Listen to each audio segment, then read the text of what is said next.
There is an epidemic in America's criminal justice system. The prosecution and conviction of innocent people for crimes they did not commit. Welcome to American Justice. The American Justice Podcast Army works to free men and women wronged by the criminal justice system. It's not only about the innocent who have been imprisoned, but also the victims of the crimes as well. No one deserves justice more than them. And now, here's your host, Scott Pogensy.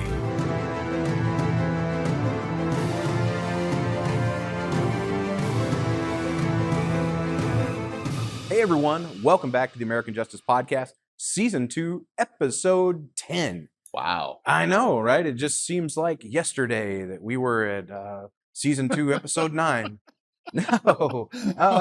It's like a week ago. Yeah, just seems like a week ago. Except for those on Patreon. Yes. That could have been saw yesterday. It Or 2 weeks ago. Listened in advance. We're going to get this straight. Don't worry. We're going to get this straight.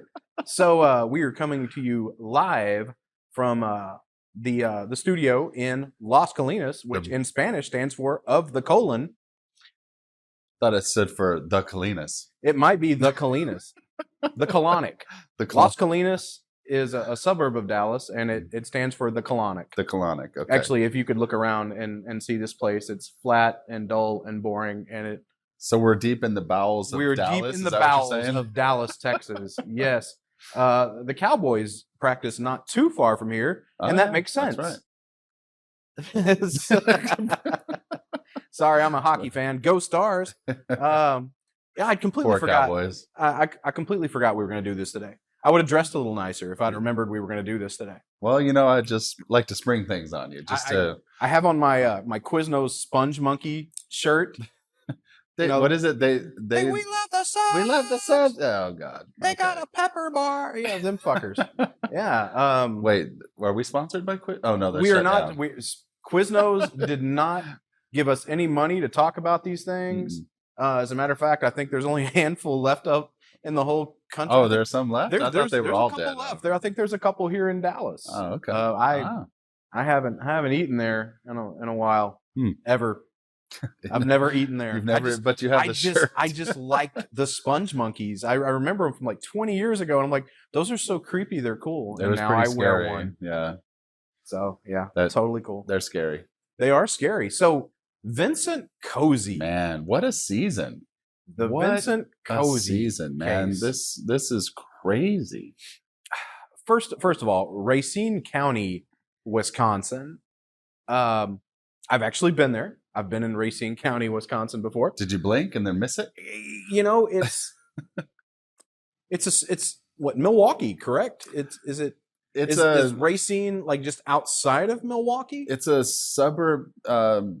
Well, Caledonia. So I'm not 100% sure of the geography, but I mean, Wisconsin's not that big. It's got to be, close to Milwaukee somewhere, right? Right.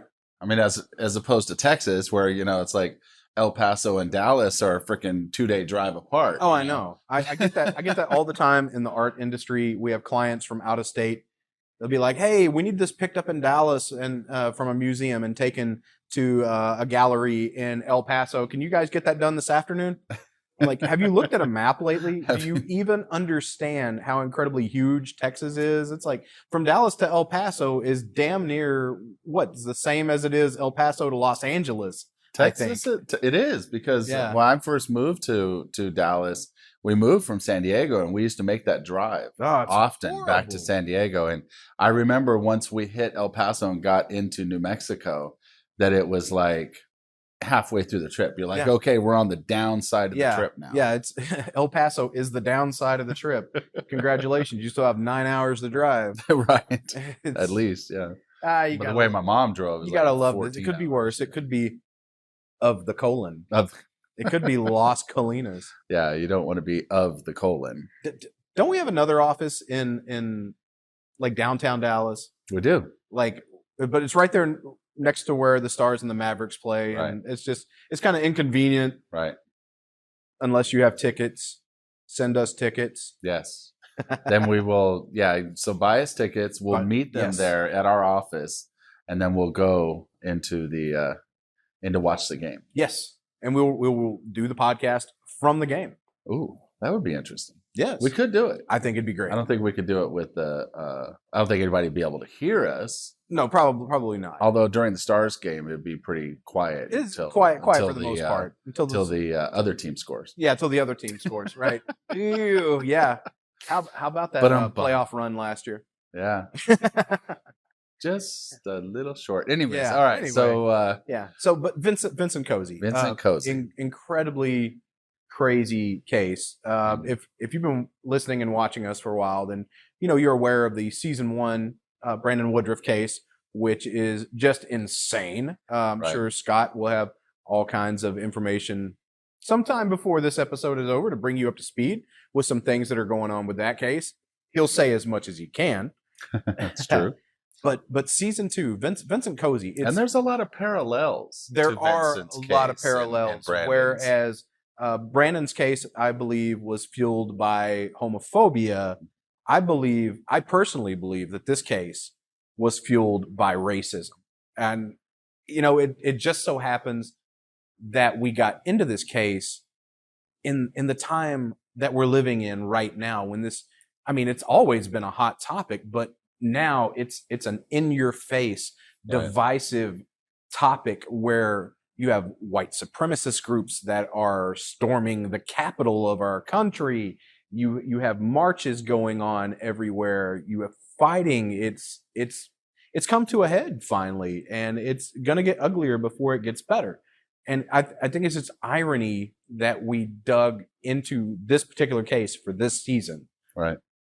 It's crazy. If you look at Vincent's case, it's another a man that was in the wrong place at the wrong time, in my opinion. If you look at the case facts, the witness testimonies, there was nothing. They had nothing, absolutely no kind of evidence to put him behind bars. It was all circumstantial, and he was a poor, I guess, lightly educated. I won't say uneducated. Yeah, he went to school up to almost graduated high school. Yeah, he didn't have any college or anything. Hell, I don't even have college.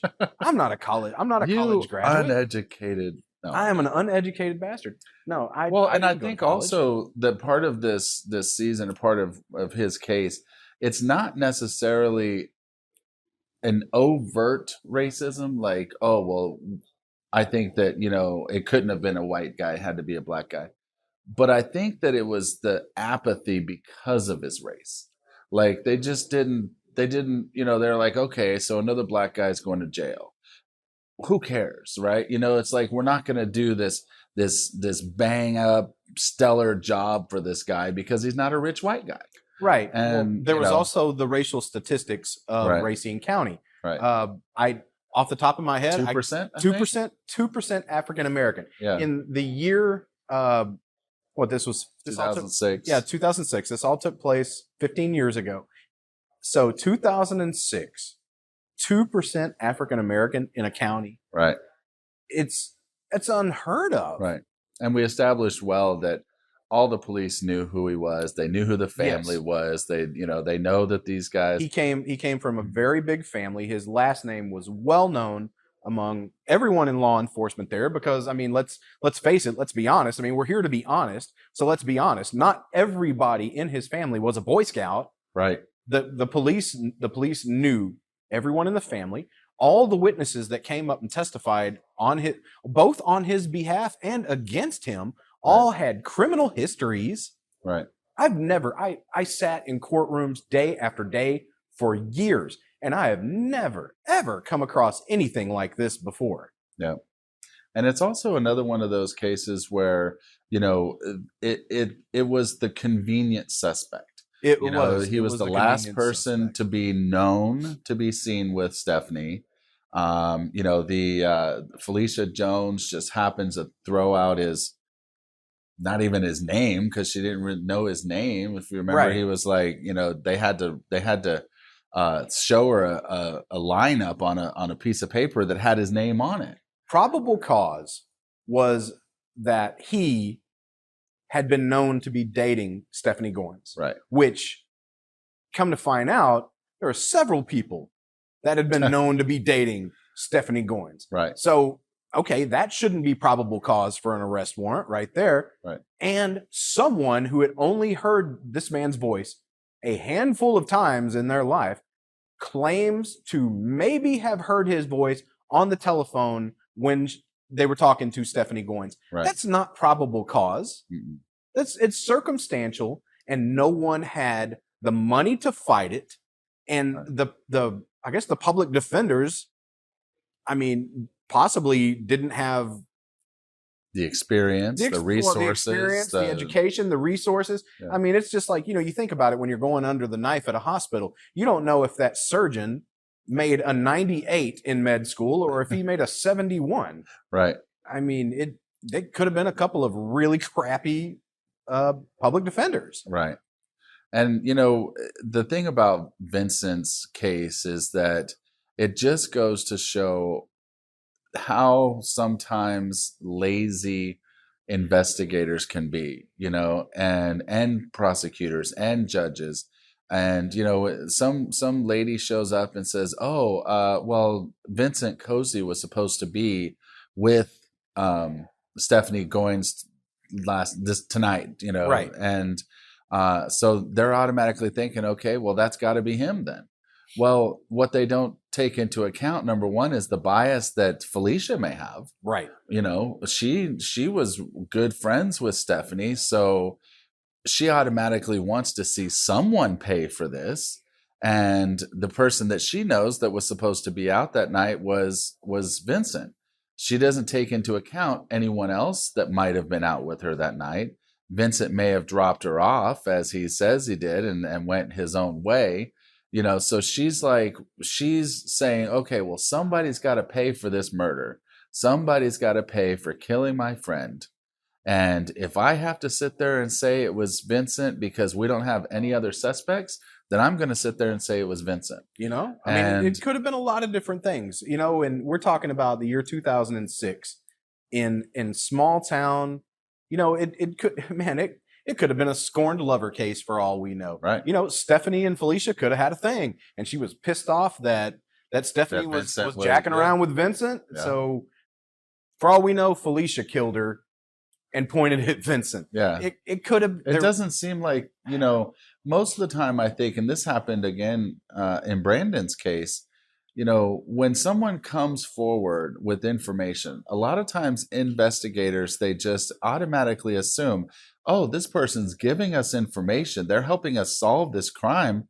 They must not have any ulterior motives. Right. And the problem is that you don't know if they do. I mean, if somebody comes forward right away and says, hey, you need to look at this person, I think you need to turn around and look at that person and see why they're saying so quickly. Were you ever able to get in touch with Felicia Jones for an interview for this case? I was not. As you can imagine, in Wisconsin, there's a lot of Felicia Jones. Really? Okay. Well, if the Felicia Jones happens to hear that we've been doing this case on this podcast, and she's ever so slightly upset that I just called her out as a closet lesbian, she can call the American Justice Podcast at 972-942-0444. And I wouldn't have went there if you would have contacted us and agreed to do an interview. So I want you to know that. That's right. Closet lesbian. Closet lesbian. Potentially. Yeah, nobody's making any accusations here. Although, maybe if we did make the accusation, she might be more inclined to call us. I don't know. I don't think it's an angle. It's not an angle they covered in court. American Justice Podcast is not in the business of making baseless accusations. Now, we do make accusations. Don't get me wrong. We accuse all the time. All day long. But we always have a basis for our accusations. So, potential lesbian Felicia Jones. Right. It was either the scorned lover case or well, but I think it all comes down to that it really doesn't matter what her bias was. Yes, you as an investigator should take it as a lead and say, okay, we want to talk to Vincent, see what he has to say. But how do you arrest somebody and take them to trial for murder when all you have is somebody that literally all you have? There's no other evidence that even points to Vincent. All you have is this person that can't even for sure say that how many times she's met this guy. saying, I heard him on the other end of the phone. Like, it just doesn't make sense. Well, also, the police went into high-speed mode, and they began bullying the community. They bullied the neighborhood. They bullied the Cosey the family, household. yeah, the household. Yes. And the family began to convince Vincent to turn himself in. Right. Because the cops were like, hey, he should turn himself in because we don't want anything to happen. Right. They they were afraid that if they found him just driving around, that they would shoot him and kill him. Right, because that's what white cops do in Racine County, Wisconsin, obviously. Well, and other towns around the United States as well. Every town USA. Not all cops. Stop typing with your nasty comments. Not all cops. Just some. But you and I can never understand the fear that African Americans go through in this country. No, when dealing with law enforcement. I grew up a poor white boy, but I didn't grow up black. And cops don't go around shooting poor white boys unless they do something. Right. Right. And I've talked to several African Americans that are like, I had to have the talk. They refer to it as the talk. Right. With their son, especially sons, but even daughters. And they tell them, when you get pulled over, because it's going to happen, when you put your hands on the steering wheel, 10 and 2, you cooperate with everything. I mean, I didn't have to have that talk with my parents. No. So I can't I never had that talk. No, the only thing I had to worry about growing up was all the cops knew who my daddy was, and they were either going to pour out my liquor or dump out my weed on the parking lot on the weekends, or they were going to call my daddy. Or they were going to confiscate it. Which translated into they took my whiskey and my weed home with them. Right. And partook. But it's Terry Jones. No, goodness gracious. But yeah, I've heard that from many of my friends over the years is, my family had to have that talk with me when I was growing up just because I'm black. You never know when homeboy or homegirl or KKK is going to come along. That's right. Or Charlie Woodruff. Charlie Woodruff, love you, baby. Come along and have an axe. Yeah, the invitation's still open if you want to call and talk to us too, Yeah, Charlie. she hasn't called us yet. I know. You'd think with the invitation that we gave from last the phone season. number has been out for a while. I'm beginning to think she's not going to call. So let's talk about the witnesses that all showed up. And, there was a lot of back and forth about, this person has a criminal history. Ernest Cosey shows up. He's got a long criminal history. Yeah, this guy is borderline sex offender. This person has a theft charge. Really? Is this the best you could do? Right. What about the guy that drove by and saw that guy totally did. Yeah, he had Jesus. He was a sex offender, right? Yeah, I think he was a sex offender. The guy who drove by down the road as the murder was supposedly taking place that had to haul ass home so his wife could watch a TV show. Yeah. That's got to make you feel all kinds of warm and fuzzy now, doesn't it? Right. After the fact, if I didn't have to take you home to watch Baywatch or whatever the hell it was you wanted to see, I could have saved somebody's life. Yeah. Well, I mean, I don't really blame him that much because if I'm driving home and there's some car out in the middle of the road and there seems to be arguing going on or there seems to be whatever, I don't think I'm necessarily going to stop. I'll do the onlooker thing. You drive by and you're like, didn't he claim he thought there was two people in the car? His wife claimed that there was only one. Somebody said they only noticed one person. Well, they said that they could only see the silhouettes. They couldn't see if they were black, if they were white, if they were, it was dark and they were just driving by. And apparently he didn't slow down too much either. If you come across a car like that in the middle of nowhere in East Texas and you see like one head and then another one, it's usually somewhere in between there. The other head came up out of the other's lap. That happens in East Texas a lot. Hopefully they at least pull off instead of being in the middle of the road. I mean, at least pull off to the pasture somewhere. That could have been somebody getting roadhead. Okay, that's what I'm saying. Well, in that case, I definitely would have looked. He didn't bother to stop. And then you've got the guy who, there's just so much about this case that just rubs me the wrong way. You got the guy who he found the body, saw the body, right? Felt it to make sure. Felt it to make sure if it was warm or if it was cool. First of all, I wouldn't have been anywhere near it. Right. I've watched. Just no, I don't want my footprints near it. I don't want my fibers or my fingerprints or anything anywhere on it. No freaking way. See, and I'm stupid because I'm an EMT. I'd probably start CPR and I'd have the blood all over me. Yeah, it's like, okay, I found your DNA in her mouth. Right. I mean, that'd be the only place they find it. But he goes up to the house that owns the property where they found the body, and the people are like, we've been home all night watching TV, and if there was that, I don't care if somebody was shooting somebody from inside of a car or not, if there were that many gunshots of that caliber, right, with an open window, because we know the windows weren't open door. Up. No, she was running away when she got shot. You would have heard that. Yeah, you would have heard that. Look, I've lived in the country long enough to know inside my house, I can hear somebody shooting from more than a mile away with my windows down and my front door closed. Right. You're so full. You're full of shit. I think they probably just didn't want to get involved. They probably either they didn't want to get involved or they killed her. It might have been some House of 1,000 Corpses shit for all you know. It could have been some Texas Chainsaw Massacre. That's right. Wisconsin Cheese Curd Massacre. The Wisconsin Cheese Curd Massacre. Yeah, that's Wisconsin Cheese Curd Massacre. But nobody looked at these angles. No, I mean, okay, people are like, oh, this is so far-fetched. This is so stupid.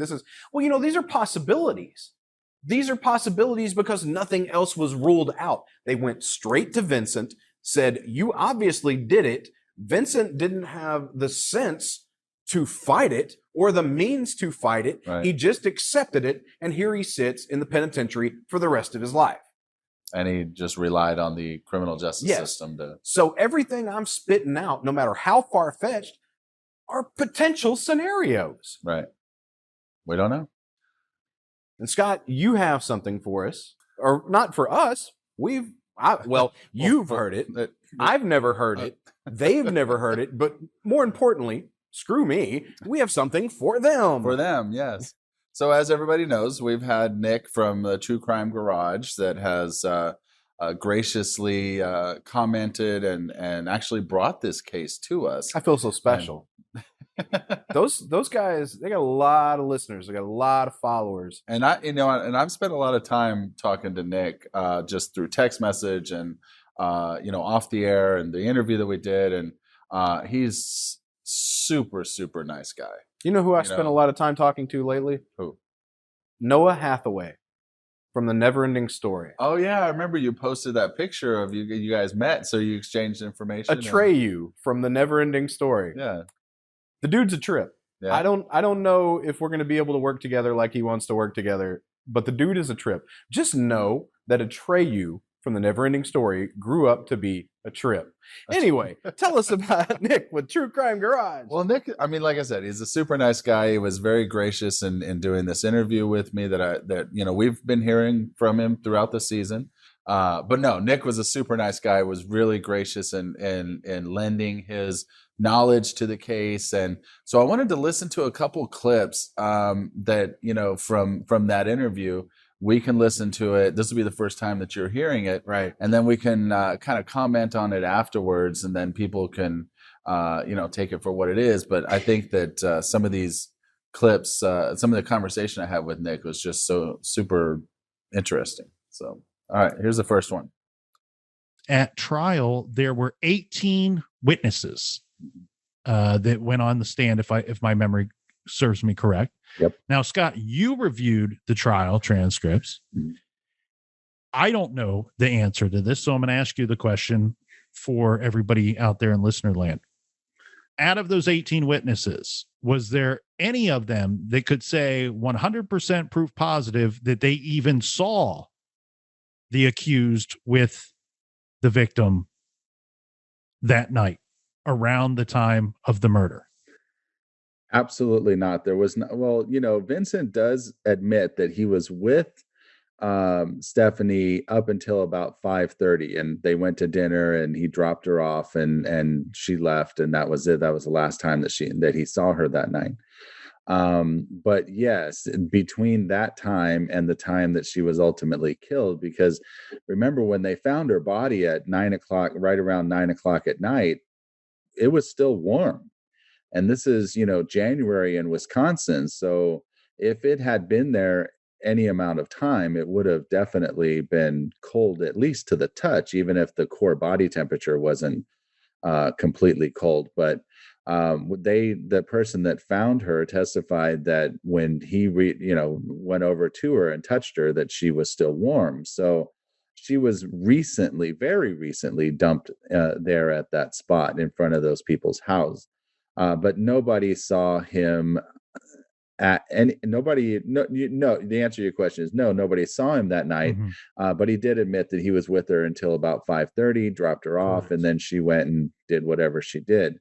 And there is, and this is something we can talk about as well, that, there were text messages between Vincent and Stephanie, for two and a half hours after he dropped her off.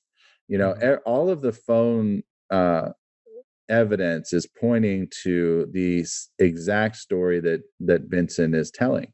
Is he was with her until about 5:30. They went to dinner. He dropped her off, and there's no text messages or communication for a few hours before that, which would indicate that he was with her. And then after about 5:30, 5:45, he starts text messenger, and she text messages him back, and they have this kind of exchange of text messages about every 10 to 15 minutes for the next couple hours. So if somebody's if you're with somebody in the same car, you're not going to send a text message to them. So all of the phone records and the stuff that we've been uncovering are supporting Vincent's side of the story.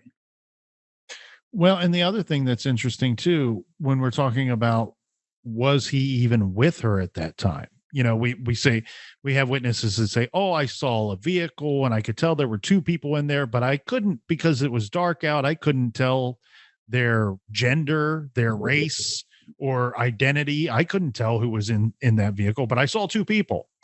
And it gets a little wonky too, because you start to look at it and you go, well, if they couldn't make out who was in the vehicle, how much of the actual vehicle itself could they be making out at the same time? Right. Well, and that's, well, first of all, let me start by saying, don't you love the fact that I introduced, that we're playing a clip from Nick from the True Crime Garage, and then I play a clip where I'm talking 90% of the time. Well, okay. First of all, being a horror novelist, what comes to mind is something along the lines of an Ed Lee story. It's like, I came across the body and it was still warm, so it was a cold night. And I don't know what they do in Wisconsin. I don't know. Well, I mean, there weren't any sheep around, right? But I do think that it definitely lends credibility to the fact that she had just been killed. This was not something that, she was killed at another location and she was brought to this location and dumped, especially as we talked about earlier with the bullet fragments in the telephone pole. Like this all indicated that this was the time that she was killed. And, so the fact that nobody saw her or saw them together is just showing that there's no way to pin this on really anybody. Right. There's not. I mean, the only person who even claimed that the two of them were together was Felicia Jones. Stephanie Goins came to her door. Felicia Jones wouldn't even open the entire door. She's like looking at her through a crack. Well, she yelled down there was stairs, and she yelled down the stairs. She didn't even see Stephanie. You're absolutely right. She didn't even see her. They were yelling up and down the stairs because, friends. I can't come out tonight. I'm naked or busy or something, anyway, could be naked busy. I'm naked and busy, and But, they were all supposed to go hang out together. Vincent and Stephanie and Felicia and her friend, I think. They were going to hang out at Felicia's mom's house. Right. So they were going to bake Toll House or something. I don't know. And, and something that just occurred to me, it could have been, that, I mean, we're assuming that Vincent dropped her off at 5:30, 6 o'clock, whenever he said that he did. And it could have been that he was with Stephanie up until the point where they went to Felicia's house. And then Felicia said, no, we can't go to my mom's house. I can't hang out where the plans are canceled. So maybe at that point, you know what? Vincent's like, okay, you know what? I'm going to go do my thing. You go do your thing. Yeah. So we don't know, what happened. And the fact that those text messages and calls and stuff were going back and forth, like I said, in the clip, you don't call somebody or text message somebody that's sitting right there. Hold on, I need to send you a text message real quick. I mean, I do stupid shit all day, every day, and that's some of the stupidest shit I've ever heard. I'm sorry. It is. It's just I can't believe our tax dollars go toward paying these incompetent law enforcement officers in both of these cases that we've had with the American Justice Podcast. Right. Like, we should be pissed off as tax-paying citizens that we're paying for this stuff. Right. But nobody saw Stephanie and Vincent together. Nope. And barely even heard somebody that they couldn't. It was rumored, and she couldn't even tell us how many times she had met Vincent. It was like 8, and then it was 20, and then it was also stated in court that Felicia was with some other guy that night, and nobody bothered to investigate that. Right. Nobody bothered to follow up that lead. Right. Well, I'm going to play another clip from Nick, and this is a really interesting clip that we're talking about. We're just talking about basically that the murder might have been planned and not just spontaneous, or might not have been planned. We don't know, but let's listen to it. The whole story of, and this is, again, I don't have the court records, but from what I could tell from the newspapers, the story that the prosecutors built was that the two of them were together. It's after 8 p.m. that night. And somehow they get into an argument, Stephanie and Vincent, and he shoots her. Now, under that story, and this is not going to prove anything either way. This is just complete speculation. But under that story, then that is a situation of they got into an argument. He happened to have a firearm with him, and then somebody ends up dead as the result. When an individual shot this many times, that's the other thing that I keep going back to. I just relate it to other cases that we've worked on in the past, that we've reviewed on in the past on the show. And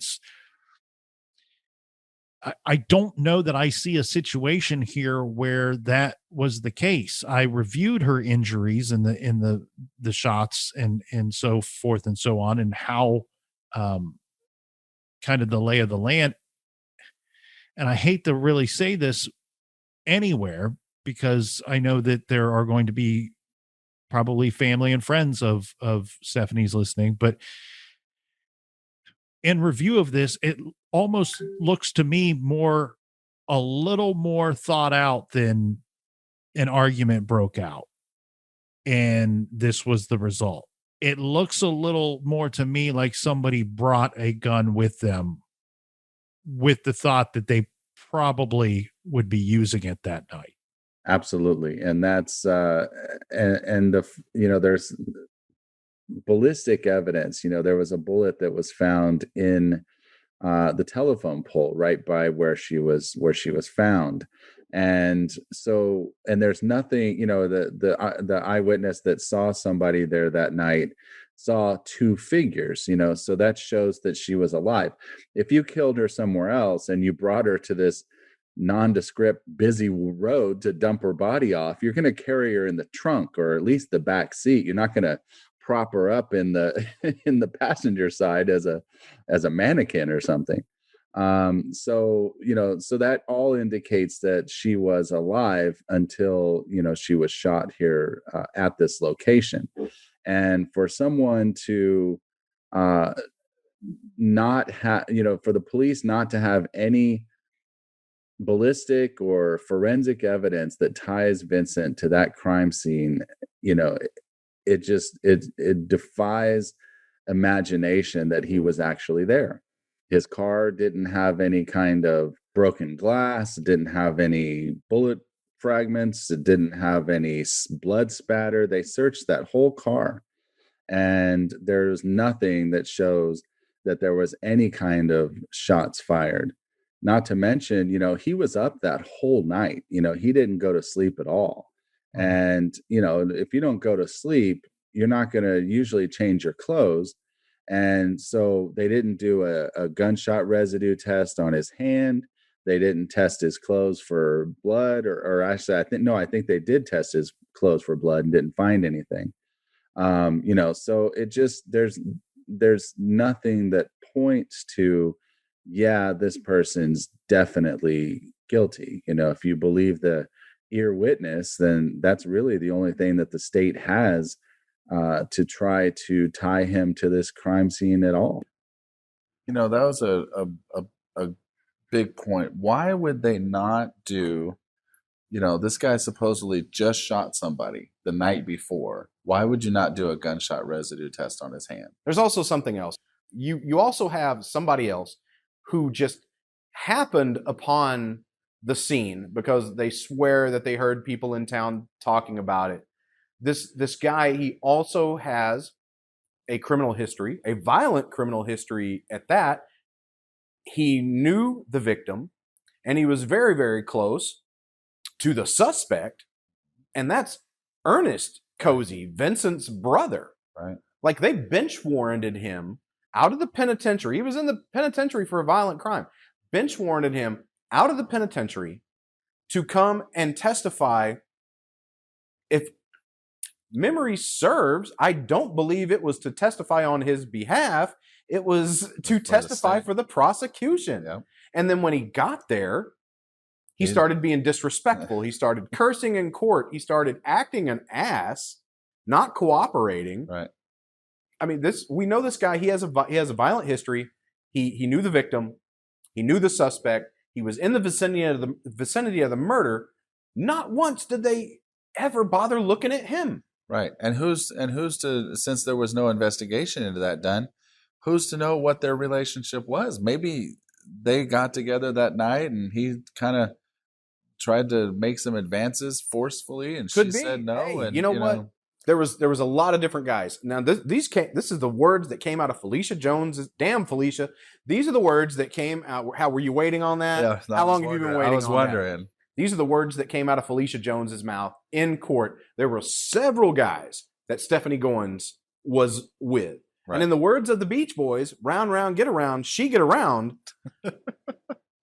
I mean, maybe she was jacking with Ernest as well. Well, and there was another, there was the guy that that Ernest told us about, that I think his mom told me about it too, that she was going out with and then ended up killing himself like a year after this. Supposedly, the rumor was because he was so guilt-stricken with having killed Stephanie. So there was definitely other guys, definitely other suspects, and again, as we mentioned last season with Brandon's case, it was just one of those where he was the last person to be known with the victim, so it must be them. Well, also we go into a little something else, and here we go. If I had a soapbox, I'd be standing on it. I know I went into this in some of my writer thoughts in the season, but it's what I've coined as jail culture. And this is from many, many years of working in law enforcement, in jails, in courtrooms. Families get so used to other family members being incarcerated. Uncles in prison, dads in prison. Almost like that it's incorporated into the family dynamic. Well, dad's in prison again, or okay, we're gonna have lunch at 2 for Christmas, and then at 4, everybody, get dressed up because we're going down to the jailhouse because Uncle Frank's in prison again. And nobody bats an eye, just Frank's in prison. And I saw it family after family after family after family when I was in law enforcement. And it's almost like, well, I know Vincent didn't do it. But Vincent's going to jail. Vincent's going to prison. Well. And is it because sad. You're so used to it? Were they already so used to it with Ernest? Right. Well, and Vincent had that drug charge as well, right? So he was in the system already, and I think that you're poor, you don't have money to fight, you just kind of you're a victim. You're just waiting to find out what the criminal justice system is going to do to you. Like they accept it as just part of their life. At some point, me and the rest of our 2% African American population in Racine County, Wisconsin, me and all those folks as well, at some point are more than likely going to go to prison just because every single cop or influential person or elected official in this county is white as a ghost. Right. It's crazy. It's jail culture. Just the culture has just accepted it as part of the family dynamic. One person goes in the military when they grow up. One person becomes a doctor when they grow up. One person becomes a construction worker when they grow up. One person goes to the penitentiary when they grow up. It's just expected. It's not a job, man. Yeah. It's not a career choice. You can fight, but the family, to me, from what I could read from the witness statements and their testimonies in court, I mean, it was so. How do you put Eeyore from Damn Winnie the Pooh? It was like, well, Vincent's going to jail again. So, yeah, they just it just seemed like it was like everything that was going on was either normal, or if you were his sister, that it was an inconvenience. Oh, she seemed really get me started on this. The sister seemed really inconvenienced that she had to be in court testifying to hopefully maybe do something to free her brother.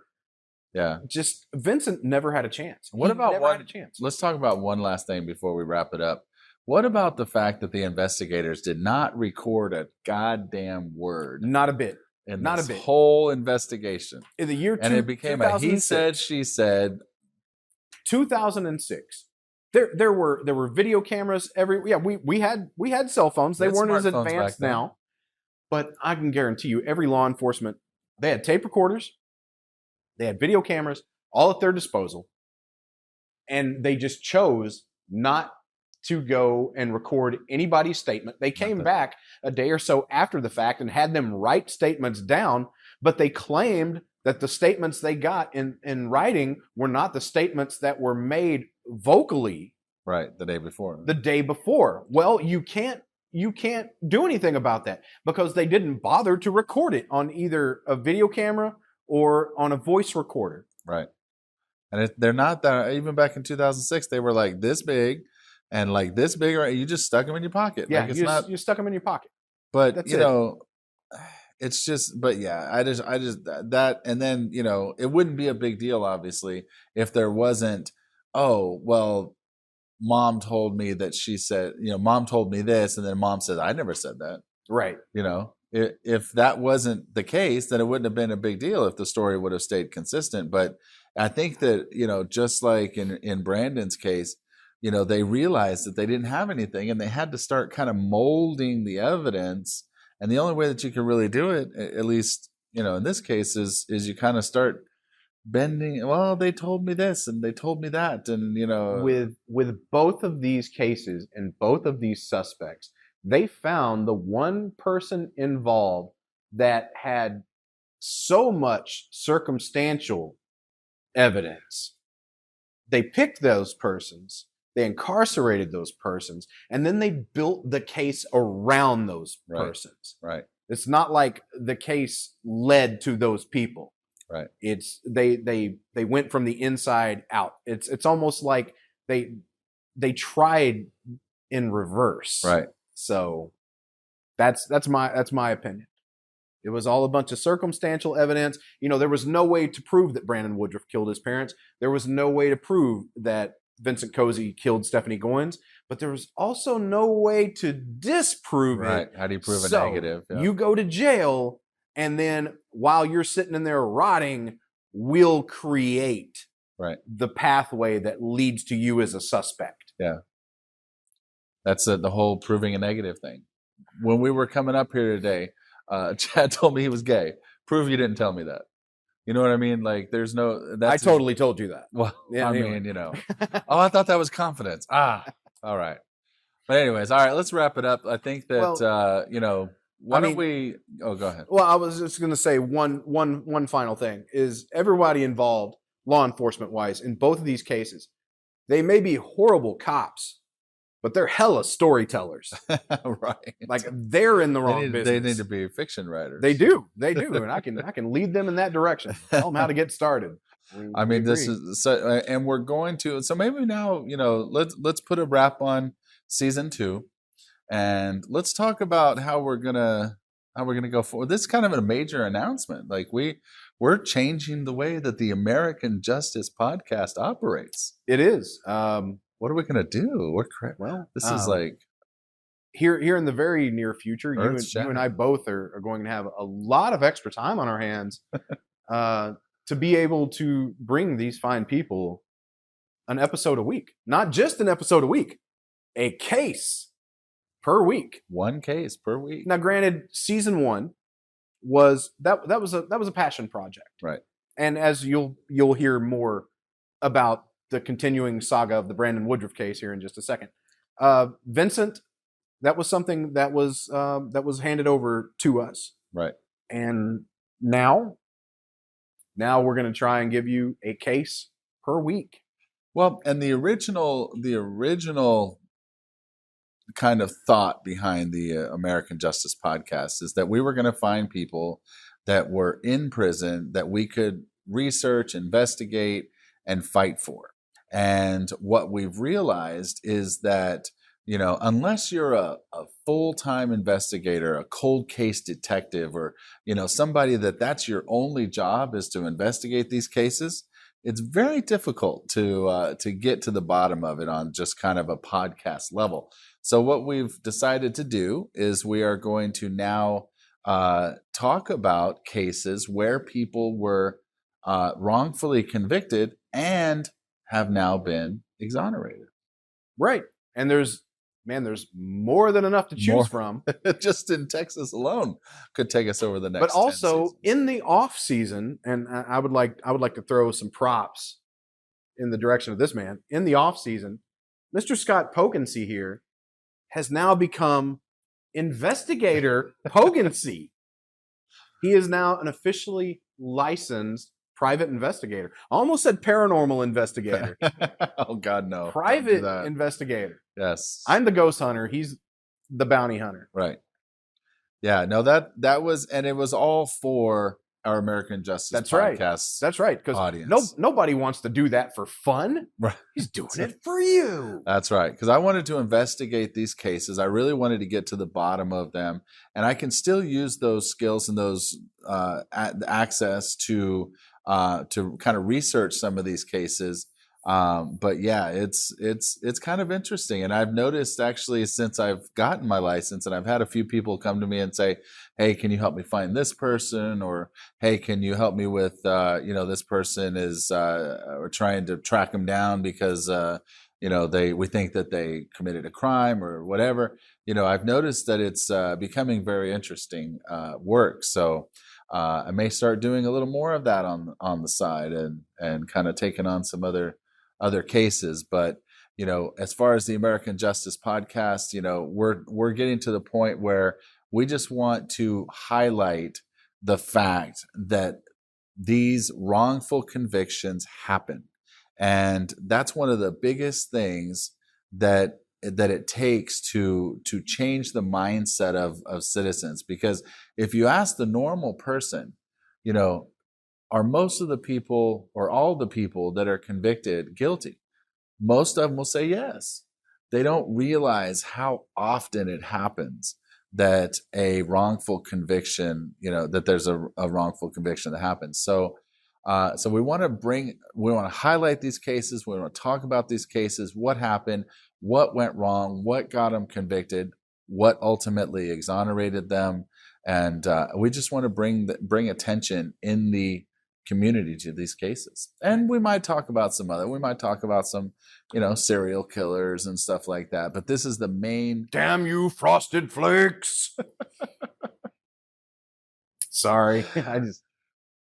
Anyways, yes, that damn cereal. You got to get to it before it gets to you. But anyway, so that's what's happening. So we will we'll be back next week with our very first episode of season 3. Season 3. So anyway, so what do you think? Yeah, I'm excited. Are we excited? We're excited. All right. I'm very excited. Well, I think until next week, we should say. You don't have it memorized anymore. I don't have it memorized anymore. Stay aware. Stay strong. Yeah. And get involved. Yeah. And for God's sakes, get involved. We'll see you next week, beginning of season 3. The American Justice Podcast is owned and copyrighted by Atua Productions, LLC. Your host is Scott Pogensey, and your writer is C. Derick Miller. The theme music for the American Justice Podcast has been created and composed by Josh DeRosa. Atua Productions aims for this to be an interactive podcast where you, the audience, has a great amount of influence on the content of our shows. You can interact with us in several ways. First, and most preferred, is you can leave us a voicemail. Our phone number is 972-942-0444. Be sure to leave your name and the city you're calling from, along with whether or not we can use your voice on the air. If Facebook is more your style, you can log on to our Facebook page at facebook.com/American Justice Podcast. Feel free to leave a comment, or you can message us on Messenger if you have a more pressing question or issue. If you would like to blog about the show, then you can log on to AmericanJusticePodcast.com and tell us what you think there. You can find many of the documents discussed in this episode there as well. If you are a tweeter, you can also voice your opinion on Twitter at @AJusticePodcast. If you would like to support the show, you can do so in a couple different ways. First, consider visiting our Patreon page at patreon.com/AJPodcast. We have different levels of support that include t-shirts, guest call-in spots, and early access to our podcast and YouTube shows. Next, you can like, subscribe, and click the bell icon to get notifications of when we publish episodes. We would also very much appreciate it if you could give us a 5-star review. If you have any comments about the show, or more importantly, any tips on the case we're discussing, please call 972-942-0444 and leave us a message. After all, if the subject of our podcast is innocent, that means someone out there is guilty. American Justice Army? Let's find them.